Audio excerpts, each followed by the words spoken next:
Today we're in the beautiful Banff National Park. It's gorgeous here. This is the iconic famous spot, Lake Louise. Today I wanted to showcase creating some cinematic films using only your iPhone. I have an iPhone 7 and I think you can do a lot with this phone, and the camera on it's pretty good. I think there's some tips and tricks I can show you guys, including using something like a stabilizer. There's a few different brands that make these guys, and yeah, I'm gonna put together a little cinematic reel and show you guys how to do it too. So let's check it out.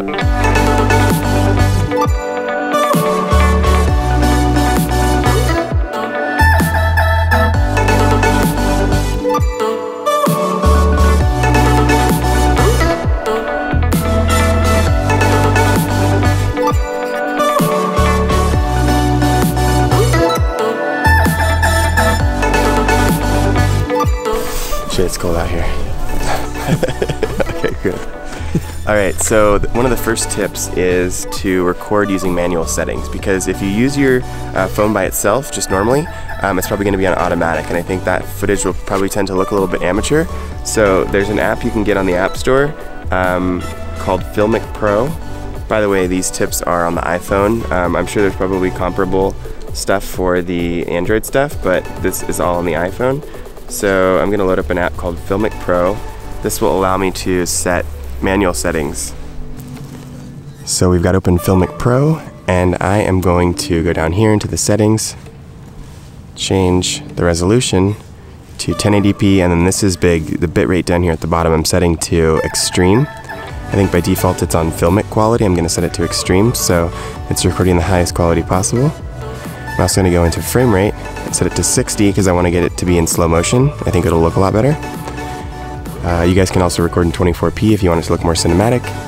And then down here at the bottom left is the exposure lock, or the exposure settings. This will allow you to dial in a manual exposure. You can move the exposure wherever you want, wherever you want to. Let's move it in our case to the sides of the mountains here, and we'll tap it to lock it in. Same thing with focus. There we go. Now I can move the camera any direction and it's not going to change focus or exposure. And I think those are usually things that are kind of dead giveaways that make the iPhone footage look pretty amateur.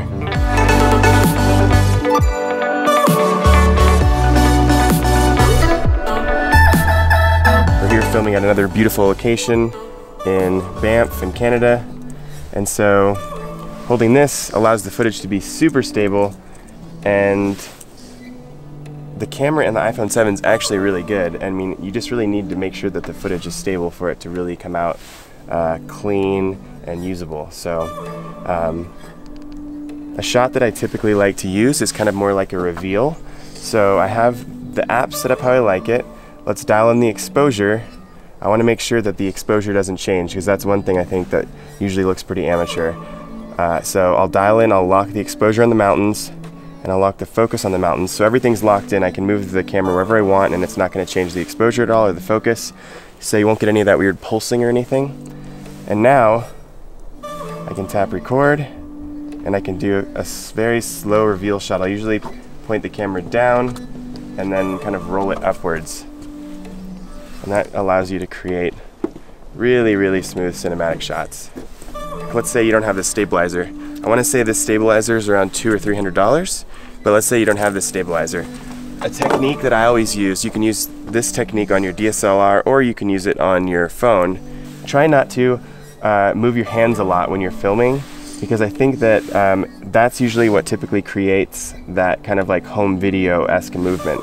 If you want to move around and get different shots, instead of moving your hands, try moving your entire body. So line up the shot as if you were to set it up for a photo, press record, and then just do very, very slow, intentional pans left and right, or tilts up and down. And do everything very, very slow. It feels like you want to do it a lot faster when you're here filming and you want to show things really quickly, but I promise in post, it all looks better when you do things a lot smoother. You want to do everything as slow as you possibly can. Then you can also speed it up or slow it down as well. So yeah, so those are some tips. Let's jump over into the editing room and talk about how we can polish up the iPhone edits in post. Alright guys, this step is actually optional, but I think it adds a little extra polish to make the video stand out that much more. Basically what we're going to do here is we're going to add what's called a LUT on top of our footage to make the colors pop a little bit more. I'm using Premiere in this example. You can also do this with Final Cut Pro using a plugin called Color Finale, but in this case we are going to use Premiere. So basically what I have here is I have a handful of the clips from Lake Louise up in Canada on my timeline here. So they were shot in 60 frames a second, so the footage is nice and slow. And I have to say, like right out of the camera, the iPhone footage looks pretty dang good. I think I'm always impressed how good the footage looks every time I've done projects like these. Yeah, the leaves and everything are sharp and it looks great. So on the note of color though, what we're going to do is we're going to go down to the little icon here, new item, and we're going to click adjustment layer.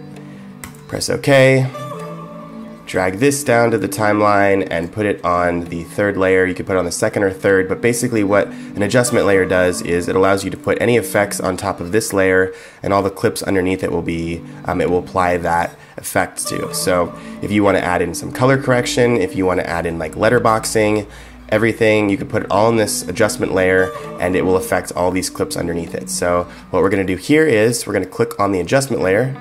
On the right hand side, I'm going to come over here to a section called Lumetri Color, and then let's click on Basic to close it, and let's go to Creative. Now under Creative, there's a little section called Look, and Look allows you to apply what are called LUTs to the file, which are, or to the video, which are basically like color presets.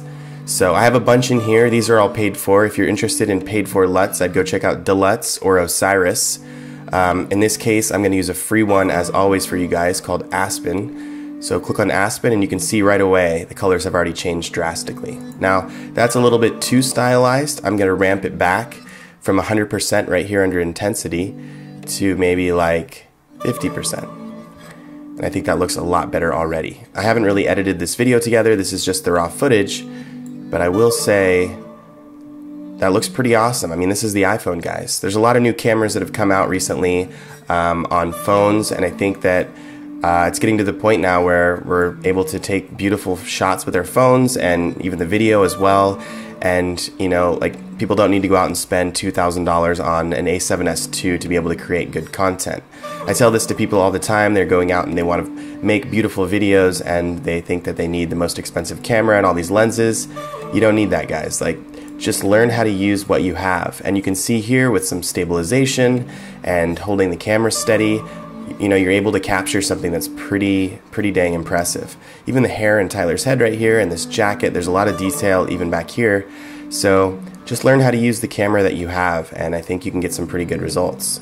Thanks for checking out this video, guys. I've been doing a lot more content like this recently, and I know you guys are always interested in these behind-the-scene techniques. It obviously helped being up in beautiful Canada. I had one of the best trips of my life, and I highly recommend going to Banff if you have the chance. Lake Louise is really popular, but I actually did another video on my channel that talks about some of my other favorite lakes. So go and check that video out as well, and I will see you guys very soon.